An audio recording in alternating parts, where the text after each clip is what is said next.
ശരിക്കും പറഞ്ഞ ഞാന് ഡിഗ്രിക്ക് പഠിക്കുന്ന സമയത്ത് ആണ് ഞാൻ തേർഡ് ഇയർ പഠിക്കുമ്പം പുള്ളിക്കാരി ഫസ്റ്റ് ഇയർ വരുന്നു. അങ്ങനെ ഞങ്ങളൊരു സീനിയർ ജൂനിയർ ബന്ധമായിരുന്നു ആദ്യം. അതും ഈ പറഞ്ഞ ഒരു കഥയൊക്കെ ഉണ്ട്. പക്ഷെ ഞാൻ ആ കഥ പറയുമ്പോ ചിലർക്ക് അത് വിശ്വാസമാവുന്നില്ല. ഞാൻ ആ കഥ ഒരു ഇന്റർവ്യൂല് പറഞ്ഞപ്പോഴേ ഇത് ഉണ്ടാക്കിയ കഥയാന്ന് പറഞ്ഞു. അപ്പൊ പിന്നെ ഞാനിനി അത് പറയാം. ആൾക്കാർക്ക് ഇപ്പൊ എന്താ പറയാൻ പറ്റാത്ത, ആൾക്കാർ എന്തും പറയും. അതായത് വേറൊന്നുമില്ല, എന്റെ വീടിന്റെ അവിടുന്ന് ഒരു 8 കിലോമീറ്റർ അപ്പുറത്താണ് പുള്ളിക്കാരുടെ വീട്. ഞങ്ങൾ നേരിട്ട് ഇതുവരെ കണ്ടിട്ടില്ല. ശരിക്കും പറഞ്ഞ ഞാൻ തേർഡ് ഇയർ ക്രൈസ്റ്റ് കോളേജ് ഇരിങ്ങാലക്കുടയിൽ പഠിക്കുന്ന സമയത്താണ് ഇയാള് വരുന്നത് കോളേജിലേക്ക്. അപ്പം ഇത് വരണേക്കാളും മുമ്പ് ഒരു സംഭവം ഉണ്ട്. ഈ കുട്ടിയുടെ വീടിന്റെ അടുത്ത് തന്നെയാണ് എന്റെ അമ്മയുടെ വീട്, മാപ്രാണെന്ന് പറയും. അപ്പം അവിടെ എനിക്ക് വേറൊരു ഫ്രണ്ട് ഉണ്ട്, അജ്മൽ എന്ന് പറഞ്ഞിട്ട്. പുള്ളിക്കാരൻ എന്റെ അടുത്ത് അന്നേരം നമ്മൾ കോളേജിൽ പഠിക്കുന്ന സമയത്തൊക്കെ അറിയാലോ, ഇങ്ങനെ ചില്ലായിട്ട് നടക്കുന്നു, അത്യാവശ്യം ഇങ്ങനെ കോഴിത്തരൊക്കെ കാണിച്ചിട്ട് നടക്കുന്ന ഒരു വായ നോക്കി നടക്കുന്ന ഒരു സമയം. അപ്പം ഇവൻ അജ്മൽ എന്റെ അടുത്ത് പറഞ്ഞു, എടാ ഇങ്ങനെ ഒരു കുട്ടി നമ്മുടെ അവിടെ നിന്ന് വരുന്നുണ്ട്, ശ്രീദേവി എന്നാണ് പേര്. അപ്പൊ അവള് നിനക്ക് പറ്റാണെങ്കിൽ നീ അവളൊന്ന് വളച്ച് കാണിക്കുന്നു പറഞ്ഞു. അങ്ങനെയാണ് ഒരു ബെറ്റൊക്കെ വെച്ച് ഞങ്ങള്. അപ്പം ബെറ്റ് എന്തോ സംതിങ് എന്തോ കറക്റ്റ് എനിക്ക് ഓർമ്മയില്ല, എന്തോ ചെറിയൊരു സംഭവമാണ്, വലിയ കാര്യമായിട്ടല്ല പറയുന്നു. അപ്പം മെയിൻ ഉദ്ദേശം ഇതാണ്, വളച്ച് കാണിക്കും. എനിക്ക് ആ സമയത്ത് ഇങ്ങനെ ഭയങ്കര കോൺഫിഡൻസ് ആയിരുന്നു, ഞാൻ കുറച്ച് ടോപ്പാണ് ചുമ്മാ. അപ്പം അങ്ങനെ നോക്കിയപ്പം ഞാൻ പറഞ്ഞു ഓക്കെ ഞാൻ നോക്കിക്കോളാം, എന്തായാലും നോക്കിയിട്ട് ഞാൻ സെറ്റാക്കും, നീ നോക്കിക്കോ എന്നൊക്കെ പറഞ്ഞ് പുള്ളിക്കാരി വന്നു. പുള്ളിക്കാരിനെ എന്നിട്ട് ഞാൻ ഫസ്റ്റ് കാണുന്നത് ഇതുപോലെ റാഗ് ചെയ്യാനായിട്ട് വിളിക്കുമ്പോഴാണ്. അവര് 3-4 പേര് ഇങ്ങനെ നിൽക്കുന്ന സമയത്ത് ഞങ്ങള് വിളിച്ചു, ആളെ അടുത്തോട്ട് വിളിച്ചിട്ട് പേരും കാര്യങ്ങളൊക്കെ ചോദിച്ച് ഞാൻ എന്നിട്ട് അവളുടെ അടുത്ത് പറഞ്ഞു, എനിക്കിപ്പോഴും ഓർമ്മയുണ്ട് ആ സാധനം, ഞാൻ നിന്നെ പെണ്ണ് കാണാൻ വരുന്നതാണ്, നീ ഇപ്പം എന്നെ ചായയൊക്കെ ആയിട്ട് മന്ദം വായോ എന്നൊക്കെ പറഞ്ഞിട്ട് അങ്ങനെയായിരുന്നു തുടങ്ങിയത്. ആളാണെങ്കിൽ ഇത്തിരി ഷൈ ആണ് കുറച്ച്. അപ്പം ആൾക്ക് പേടിയൊക്കെ ഉണ്ട്. പിന്നെ ഞങ്ങള് സീനിയേഴ്സ് ആണെന്നുള്ള പേടിയുണ്ട് ആൾ. പിന്നെ ഈ ഗേൾസ് ഓൺലി എന്നൊക്കെ വന്നിട്ട് അതിന്റെ പ്രശ്നവും പേടിയൊക്കെ ഉണ്ട്. അങ്ങനെ ചായ ഇട്ട് വന്നു. അപ്പൊ പറഞ്ഞു, നീ എന്നിട്ട് മറ്റേ നാണൊക്കെ അഭിനയിക്ക്, നാണൊക്കെ വേണം, ഇങ്ങനെ ഒന്നുകൊണ്ട് നാണത്തില് ഇങ്ങനെ മറ്റേ പതുക്കെ വന്ന് മറ്റേ കാലം കൊണ്ട് മറ്റേ കളൊക്കെ വരച്ച് അതൊക്കെ പറഞ്ഞു. അങ്ങനെയാണ് ഞങ്ങള് സംസാരിക്കുന്നത്. അത് കഴിഞ്ഞ് പിന്നെ എന്റെ അടുത്ത് ടാസ്ക് ഉണ്ടല്ലോ, വളയ്ക്കണം എന്നുള്ള ടാസ്ക് ഉണ്ടല്ലോ.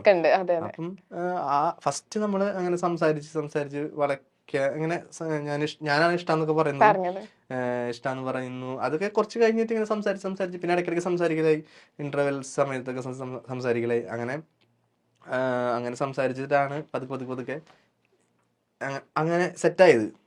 അത് കഴിഞ്ഞിട്ടാണ് സത്യം പറഞ്ഞാൽ ഞങ്ങൾ സ്നേഹിച്ചു തുടങ്ങിയത്. അതായത് ഇപ്പൊ ഞാൻ ഈ പറഞ്ഞ പോലെ എനിക്ക് ഫസ്റ്റ് കണ്ട് ക്രഷ് അടിച്ചിട്ടോ അല്ലെങ്കിൽ അങ്ങനെയല്ല ശരിക്കും പറഞ്ഞാൽ ഞങ്ങളുടെ പ്രണയം എന്ന് പറഞ്ഞു കഴിഞ്ഞാൽ ഒരു എന്താ പറയാ നേരം പോക്കിൽ തുടങ്ങി, പിന്നെ അത് സീരിയസ് ആയി, പിന്നെ അത് ഭയങ്കര അങ്ങനെ ആയിട്ടാണ് ഇപ്പതാ 3 വർഷം കഴിഞ്ഞു.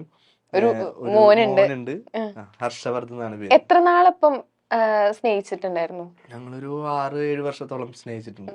എന്നിട്ട് കല്യാണം കഴിച്ചു. കല്യാണം ഡേറ്റ് ഫെബ്രുവരി 14-ാം തീയതി. ഫെബ്രുവരി 14-ാം തീയതി വാലന്റൈൻസ് ഡേ എന്നാണ് കല്യാണം. ഓ, ഫെബ്രുവരി 14. ഓക്കെ, അപ്പൊ നമ്മൾ ഒരു ചെറിയ സെഗ്മെന്റിലോട്ട് പോവാണ്. നമ്മളിപ്പോ ഒരുപാട് വിശേഷങ്ങളൊക്കെ പറഞ്ഞു, നമുക്കൊരു ചെറിയ സെഗ്മെന്റിലോട്ട് പോവാം. ഓക്കെ, അപ്പൊ ഈ സെഗ്മെന്റിന്റെ പേരാണ്, നമ്മൾ ചക്കമ്പക്കം എന്നാണ് ഷോയുടെ പേര്. അപ്പൊ ഈ സെഗ്മെന്റിൽ എന്ന് വെച്ചാൽ ഞാനാണെങ്കിൽ ഇംഗ്ലീഷില് കുറച്ച് സീരിയലിന്റെ പേര് പറയും. അത് ഏത് സീരിയലാണെന്ന് ചേട്ടൻ ഐഡന്റിഫൈ ചെയ്യണം. ഞാൻ ഇംഗ്ലീഷിൽ പറയും, ചേട്ടൻ അത് ഏതാണെന്ന് ഐഡന്റിഫൈ ചെയ്താൽ മതി. ഓക്കെ, മലയാളം സീരിയൽ തന്നെയാണോ? മലയാളം സീരിയൽ തന്നെ, ഏഷ്യാനെറ്റിലോ ഏത് ചാനലിലും ഉണ്ടാവാം, ഏതും.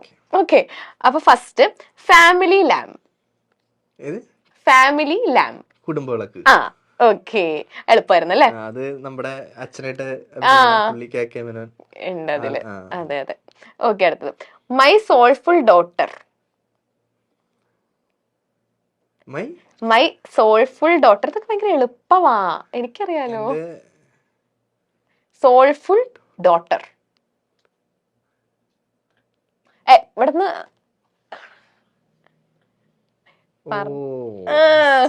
I see me you see you എന്റെ മനസ്സ് പുത്രി. ഓക്കെ, അത് തെറ്റിച്ചട്ടോ. ഇനി പണിഷ്മെന്റ് കൊടുക്കാലോ. പണിഷ്മെന്റ് ഫസ്റ്റ് പറഞ്ഞിട്ടുണ്ടായിരുന്നില്ല. പണിഷ്മെന്റ് ഉണ്ട്. നമ്മൾ ഏത് തെറ്റിച്ചാലും ഞാൻ ശരിയാക്കിയാണ്. എന്തായാലും പണിഷ്മെന്റ് ഉണ്ട്. ഈ പണിഷ്മെന്റിന്റെ പേരാണ് സ്പോട്ട് റാഗിങ്. ആ, ചേട്ടനാണെങ്കിൽ എനിക്കറിയാം റാഗിങ് വീരനാന്ന് എനിക്കറിയാം. അപ്പൊ എന്നെ റാഗ് ചെയ്യണം. ഞാൻ ജൂനിയർ കുട്ടി, ചേട്ടൻ സീനിയർ ചേട്ടൻ.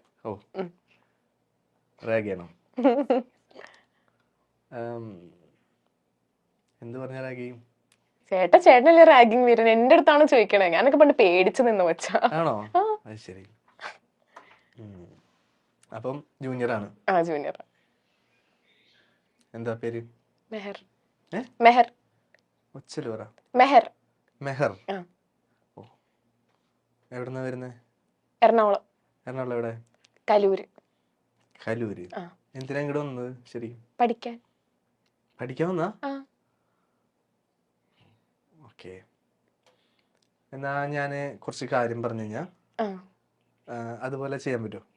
എന്തോ ഒരു കാര്യം പറഞ്ഞ അതുപോലെ ചെയ്യാൻ പറ്റുമോ? പറ്റുമോ? എന്തേട്ടാ? ഒന്ന് എഴുന്നേറ്റ്. എഴുന്നേൽക്ക്. എണീക്കണോ? ഡാൻസ് കളിക്കാനൊന്നും പറയരുത്. അല്ല, എഴുന്നേൽക്ക്. എന്നിട്ട് ഒറ്റ കാലിൽ നിന്നിട്ടേ, ഒറ്റ കാലിൽ നിനക്കറിയോ? ഒന്ന് നിന്നോട്ടെ. ഒറ്റ കാലിൽ നിന്നോ. എന്നിട്ട് 2 ചാട്ടം അങ്ങോട്ട് ഇങ്ങോട്ട് ചാടി. ചാട്. മതിയില്ലേ? ഞാൻ വേറെ കാര്യം പറയാം. നല്ല പാട്ട് പറഞ്ഞ ആളല്ലേ? എന്തെങ്കിലും ഒരു പാട്ട് പാട്. എന്നെ സുഖിപ്പിച്ചോണ്ടൊരു പാട്ട് പാടും. രാത്രി ശുഭരം. ഇത് കേട്ടാ ഞാൻ എങ്ങനെ ഞാൻ സുഖിക്കുന്ന പറയണേ?